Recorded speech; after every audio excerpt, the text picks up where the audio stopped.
Hey everyone, welcome back to NCERT mind map and highlight series. आज की class में हम पार्ट 6 करने वाले हैं, that is transportation of oxygen and carbon dioxide of breathing and exchange of gases का mind map. ठीक है, स्टार्ट करते हैं। ट्रांसपोर्टेशन ऑफ ऑक्सीजन, तो पहली जो चीज है वो हमें पता होना चाहिए कि ट्रांसपोर्टेशन होगा कैसे। What is the medium of transportation? So medium of transportation हमारी ब्लड है ना। दो तरीके से होता है ब्लड में, एक होता है तुम्हारा थ्रू आरबीसी और एक होता है डिसॉल्व फॉर्म में। हमने पिछली क्लास में पढ़ा था सबसे ज्यादा जो डिसॉल्व होता है वो कार्बन मोनोऑक्साइड, फिर कार्बन डाइऑक्साइड, फिर ऑक्सीजन होता है। सो सिर्फ और सिर्फ 3% ऑक्सीजन प्लाज्मा में डिसॉल्व होके जाएगा एंड 97% थ्रू आरबीसी हीमोग्लोबिन के थ्रू जाएगा। ठीक है, नेक्स्ट रेस्पिरेटरी पिगमेंट क्या होता है हमारा? रेस्पिरेटरी पिगमेंट जो होता है वो होता है हीमोग्लोबिन, जो हमारी रेस्पिरेशन में हेल्प करता है। किस तरीके का होता है वो? रेड कलर होता है। क्यों रेड होता है? Due to presence of iron. कहाँ पे फाइंड होता है? आरबीसी में फाइंड होता है। ठीक है, कितने पार्ट्स होते हैं इसके? दो पार्ट होते हैं, एक होता है हीम, एक होता है ग्लोबिन। हीम के पास 4 आयरन होते हैं। एक आयरन जो है वो एक ऑक्सीजन को ले सकता है, तो 4 आयरन कितने को ले पाएगा? 4 ऑक्सीजन को। So 1 haemoglobin will be able to carry 4 oxygen. ठीक है, मेड अप ऑफ प्रोटीन कौन सी यूनिट होती है? 2 अल्फा होती है और 2 बीटा होती है। इनको पॉलीपेप्टाइड चेन भी बोलते हैं। एक हेल्दी इंडिविजुअल में अगर आप हीमोग्लोबिन चेक करेंगे तो 15 mg पर 100 ml ऑफ ब्लड होता है। ठीक है, 100 ml ऑफ ऑक्सीजनेटेड ब्लड में कितना ऑक्सीजन होता है? 20 ml ऑक्सीजन होता है। PYQ है, याद रखना है। ठीक, 100 ml ऑफ ऑक्सीजनेटेड ब्लड में 15 ग्राम भी होता है, तो 15 ग्राम में कितना ऑक्सीजन हुआ? 20 ml हो गया। ये चीज लिखी है मैंने, 15 ग्राम ऑफ हीमोग्लोबिन में 20 ml ऑफ ऑक्सीजन हो गया। तो अगर मुझे 1 ग्राम ऑफ हीमोग्लोबिन फाइंड करना है तो मेरा 1 ग्राम ऑफ हीमोग्लोबिन में 1.34 ml ऑफ ऑक्सीजन होगा। ठीक, अब देखो इसकी डिलीवरी कैसे होती है, वो बहुत इंपॉर्टेंट है। ठीक, ये देखो ब्लड डिलीवरी अभी बताया 20 ml ऑफ ऑक्सीजन होता है ऑक्सीजनेटेड ब्लड में। माइंड डीऑक्सीजनेटेड नहीं लिखा, ऑक्सीजनेटेड ब्लड में। अब ड्यूरिंग रेस्ट जब तुम कुछ नहीं कर रहे हो तो सिर्फ और सिर्फ 5 ml जाते हैं तुम्हारे टिश्यू में एंड 15 ml वापस से डीऑक्सीजनेटेड ब्लड में मिल जाता है और हार्ट के पास जाता है। फिर से वही ऑक्सीजनेशन डीऑक्सीजनेशन हार्ट में होता है। लेकिन जब तुम एक्सरसाइज कर रहे होते हो तो क्या होता है? मोर प्रोडक्शन ऑफ कार्बन डाइऑक्साइड हो जाता है। That means more oxygen is required in your body. तो क्या होता है? 15 ml ऑक्सीजन जाते हैं टिश्यू के पास और सिर्फ 5 ml डीऑक्सीजनेटेड ब्लड में एंटर करता है, हार्ट के पास जाता है फॉर प्यूरिफिकेशन। ठीक है, मतलब हार्ट के पास जाता है और फिर वो लंग्स के पास जाता है। अब हम आते हैं 4th पॉइंट पे, that is your oxy haemoglobin. Oxy haemoglobin क्या है? Oxy means oxygen, haemoglobin means haemoglobin obviously और रेस्पिरेटरी पिगमेंट। तो जब भी ऑक्सीजन बाइंड करता है हीमोग्लोबिन से तो वो ऑक्सी हीमोग्लोबिन बनाता है। ठीक, तो oxygen will bind to this and 1 haemoglobin carry 4 oxygen. ये मैं आपको बता चुकी हूँ। अब देखो तुम्हारा ऑक्सीजन बाइंड होके ऑक्सी हीमोग्लोबिन तो बना देता है, लेकिन वो एक जरिया है कैरी करने का। ऑक्सी हीमोग्लोबिन एक जरिया है ब्लड में ट्रेवल करने का, लेकिन मुझे ट्रैवलिंग से मतलब नहीं है, मुझे मेरे टिश्यू को चाहिए, ऑक्सीजन चाहिए। तो क्या करना पड़ेगा? हमें ऑक्सी हीमोग्लोबिन को तोड़ना पड़ेगा। तोड़ेंगे तभी ऑक्सीजन और हीमोग्लोबिन अलग अलग हो जाएंगे। ऑक्सीजन टिश्यू ले लेगा, हीमोग्लोबिन फिर से फ्री हो जाएगा। ये एक अनस्टेबल कंपाउंड है, तो हमेशा रेडी रहता है फ्री होने के लिए। ठीक है, तो partial pressure of oxygen eight which haemoglobin is 50% saturated, ये कब होता है? जब 50% सैचुरेटेड होता है। ठीक है, पल्मोनरी वेन की अगर बात करें तो 100% सैचुरेशन है, नियरली और 95 mmHg। डीऑक्सीजनेटेड ब्लड में nearly 50% saturated and P50 value तुम्हारी 50%। सैचुरेशन मतलब क्या है? एक हीमोग्लोबिन एक आयरन एक ऑक्सीजन ले लिया, दूसरा आयरन दूसरा ऑक्सीजन ले लिया, ऐसे एक हीमोग्लोबिन जब 4 ऑक्सीजन ले लेते हैं तो वो सैचुरेटेड हो गया। ये चीज लिखी है। ठीक है ना, next one oxy haemoglobin dissociation curve. इसमें 2 शिफ्ट होता है। अगर तुम तुम्हारी टेक्स्ट बुक देखोगे तो इस तरीके का कुछ कर्व दिया हुआ है। ठीक है, अगर मैं उसको इस तरफ शिफ्ट कर दूं तो ये हो गई राइट शिफ्ट, और अगर मैं इस तरफ शिफ्ट कर दूं तो ये होगी लेफ्ट शिफ्ट। इसमें जो तुम्हारी राइट शिफ्ट है या लेफ्ट शिफ्ट है, कौन सी अच्छी होती है वही हम देखेंगे। ठीक है, राइट शिफ्ट जो होती है वो तुम्हारी डिसोसिएशन ऑफ ऑक्सी हीमोग्लोबिन की होती है। मतलब यहाँ पे अब ऑक्सीजन अलग हीमोग्लोबिन अलग हो जाएगा, तो ऑक्सीजन एंटर कर जाएगा टिश्यू में। ये कब होती है? जब तुम्हारा पार्शियल प्रेशर ऑफ ऑक्सीजन कम होता है। कमी है ना, कमी है, पानी की कमी होती है तो तुम ज्यादा पानी पीते हो, वैसे यहाँ पे ऑक्सीजन की कमी है तो वो टूटने लग जाता है। ठीक है, बाकी सब ऑपोजिट हो जाएगा। Increase partial pressure of carbon dioxide, hydrogen ion, high temperature and 2,3 DPG। ठीक है, इस इफेक्ट को बोर्स इफेक्ट कहते हैं। बोर्स इफेक्ट है जब भी तुम्हारा partial pressure of carbon dioxide increase होता है, there will be a dissociation of oxy haemoglobin, this is called as Bohr's effect. Specially ये कब होता है? एक्सरसाइज के टाइम पर होता है, ठीक। ये तुम्हारा राइट शिफ्ट में, मतलब मोर कार्बन डाइऑक्साइड यहाँ पर है। लेकिन अगर बॉडी में ऑक्सीजन ज्यादा है कार्बन डाइऑक्साइड की जगह पे, तो देखो क्या होता है, यहाँ पे एसोसिएशन, ऑक्सीजन ज्यादा है ना, तो वो जाके बाइंड कर जाएगा हीमोग्लोबिन के साथ, ठीक है। तो क्या हो जाएगा, एल्वेलाई में क्या होता है, ऑब्वियसली तुम सांस ले रहे हो तो ऑक्सीजन ज्यादा है, बाकी सारी चीजें कम हो जाएंगी। उसके बाद एक फीटल हीमोग्लोबिन में क्या होता है, foetal haemoglobin has more affinity of oxygen. क्यों एफिनिटी ज्यादा है? क्योंकि वहाँ पे 2 अल्फा एंड 2 गामा होता है। हमारे में क्या होता है, 2 अल्फा एंड 2 बीटा सब यूनिट होता है, इनमें गामा सब यूनिट होता है। सो इसकी 30% एफिनिटी ज्यादा बढ़ जाती है। क्यों? क्योंकि अगर एफिनिटी ज्यादा नहीं हुई तो सारा ऑक्सीजन तो मैटरनल बॉडी में चला जाएगा, मम्मी के पास चला जाएगा, बच्चे के पास कुछ आएगा ही नहीं। तो हमें क्या करना पड़ता है, ज्यादा एफिनिटी दिखानी पड़ती है, तो वो 2 गामा हो जाता है। जैसे जहाँ पे सेल होती है वहीं तुम जाते हो, है ना, वैसा ही सीन है। मायोग्लोबिन कहाँ प्रेजेंट होती है? तुम्हारी मसल में होती है। जैसे हीमोग्लोबिन होता है वैसे मायोग्लोबिन होता है, पर मायोग्लोबिन मसल में मिलता है। ये सब एक ही आयरन कंटेन करता है, मतलब एक ही ऑक्सीजन कंटेन करता है, इसलिए तुम थक जाते हो जल्दी से, ठीक है। इसको हम हैल्डेन्स इफेक्ट भी बोलते हैं।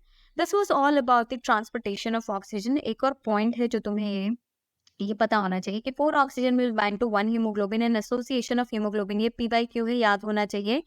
कब होता है, बस याद रखो कब होता है। एसोसिएशन मतलब पार्शियल प्रेशर ऑफ ऑक्सीजन ज्यादा होना चाहिए, बाकी सारे को नेगेटिव में डाल दो, नीचे गिरा दो, ठीक है। ऑक्सी हीमोग्लोबिन बन गया। अब इसकी डिसोसिएशन कब होगी? जब तुम्हारा ऑक्सीजन कम होगा, तो बेचारा टूटने लग जाएगा, बाकी सारी चीजें ज्यादा हो जाएंगी, ठीक है। पर यहाँ पे ये तुम्हारे इंफॉर्मेशन के लिए बोर्स इफेक्ट एंड हैल्डेन्स इफेक्ट लिखा हुआ है, ठीक। अब हम आ जाते हैं ट्रांसपोर्टेशन ऑफ कार्बन डाइऑक्साइड पे। ये थोड़ा ध्यान से समझना, ऑक्सीजन वाला इजी था। ऑक्सीजन वाले में हमने क्या देखा? ऑक्सीजन वाले में हमने देखा कि हीमोग्लोबिन जो है वो ऑक्सीजन को बाइंड करता है टू फॉर्म ऑक्सी हीमोग्लोबिन, ठीक है।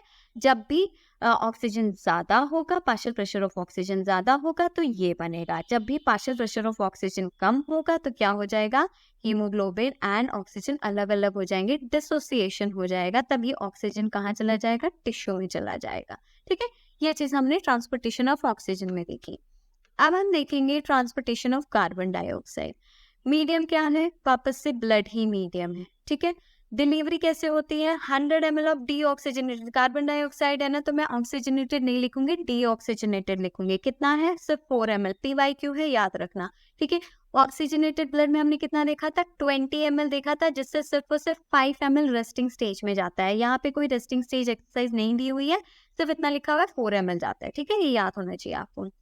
अब देखो, ट्रांसपोर्टेशन थ्रू ब्लड होता है, 7% डिजोल्व फॉर्म में होता है। ऑक्सीजन कितना था? सिर्फ 3% था, ठीक है। 20 to 25% कार्बामाइन हीमोग्लोबिन, कार्बोक्सी हीमोग्लोबिन नहीं लिखा है, कार्बामाइन लिखा है। क्यों? क्योंकि ऑक्सीजन जो है वो हीमोग्लोबिन से, हीम पार्ट से बाइंड करता है, बट अगर हम कार्बन डाइऑक्साइड की बात करें तो वो ग्लोबिन पार्ट से, जो ग्लोबिन पार्ट में अमाइनो एसिड होता है, उससे बाइंड करता है, इसलिए ये कार्बामाइनो हीमोग्लोबिन लिखा हुआ है।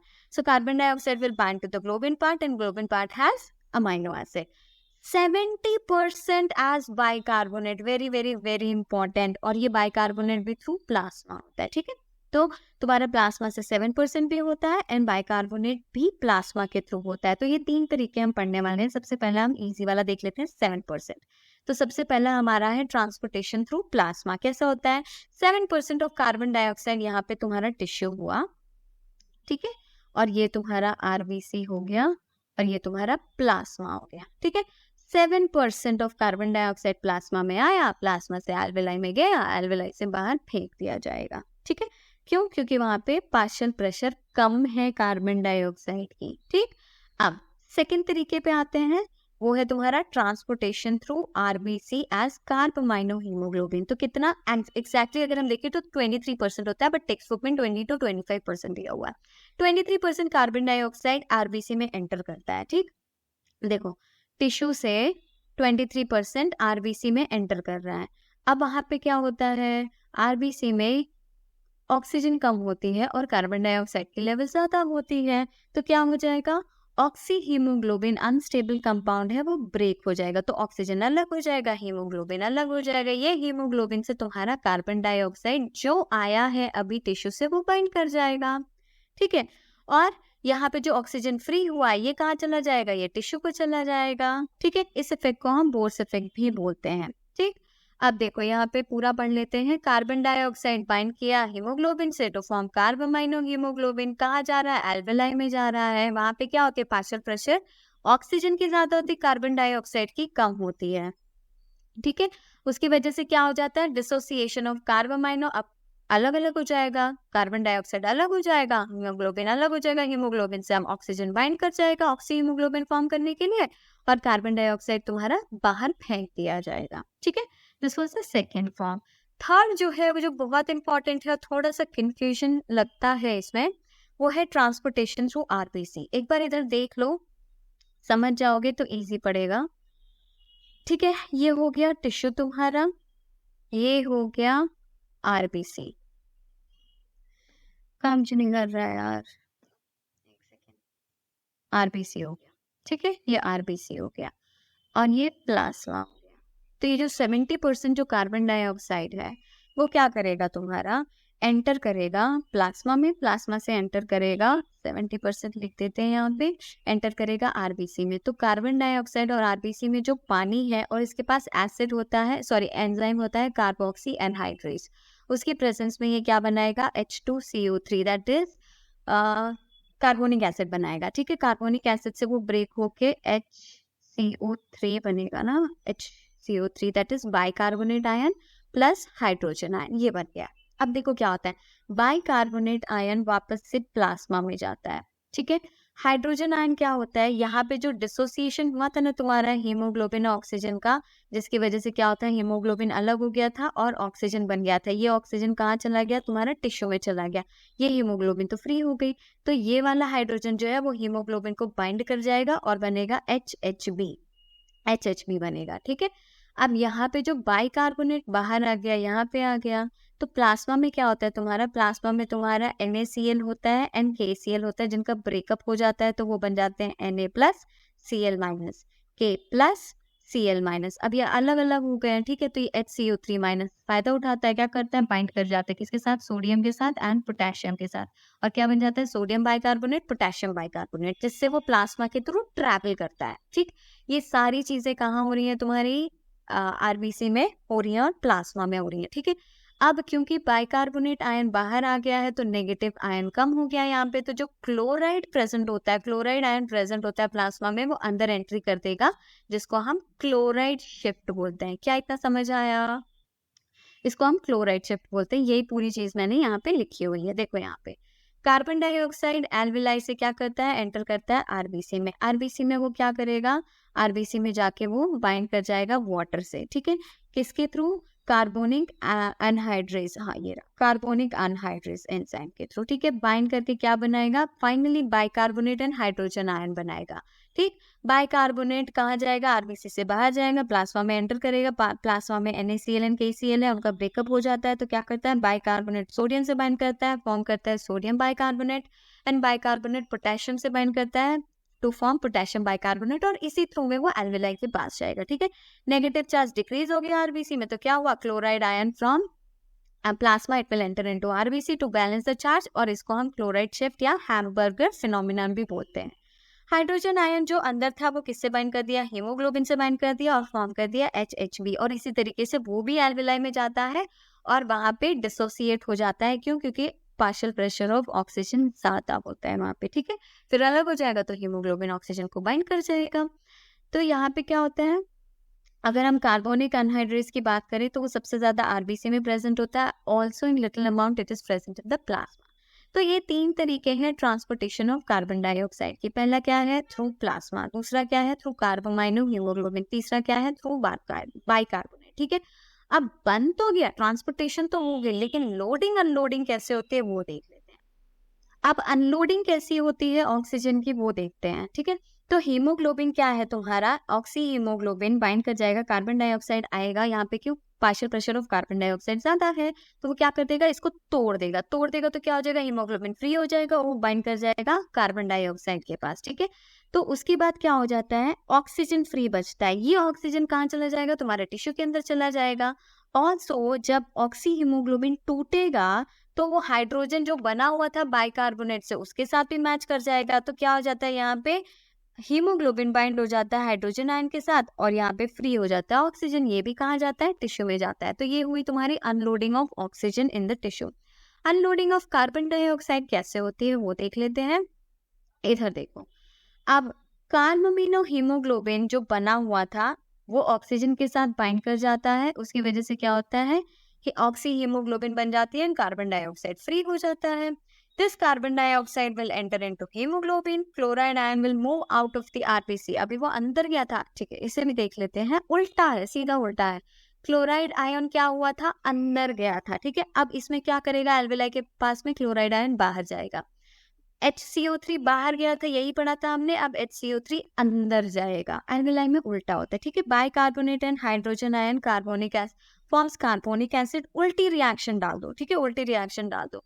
HHB binds to oxygen as partial pressure of oxygen is high. ये कहाँ पर हो रहा है, unloading of carbon dioxide, alveoli में हो रहा है, ठीक है। कहाँ पे हो रहा है, एल्विलाई में हो रहा है। वहां पे क्या होता है, पार्शियल प्रेशर ऑफ ऑक्सीजन ज्यादा होता है, partial pressure of carbon dioxide कम होता है। तो सारी उल्टी रिएक्शन होगी, मतलब ब्रेकअप ऑफ कार्बन डाइऑक्साइड होगा, ठीक है।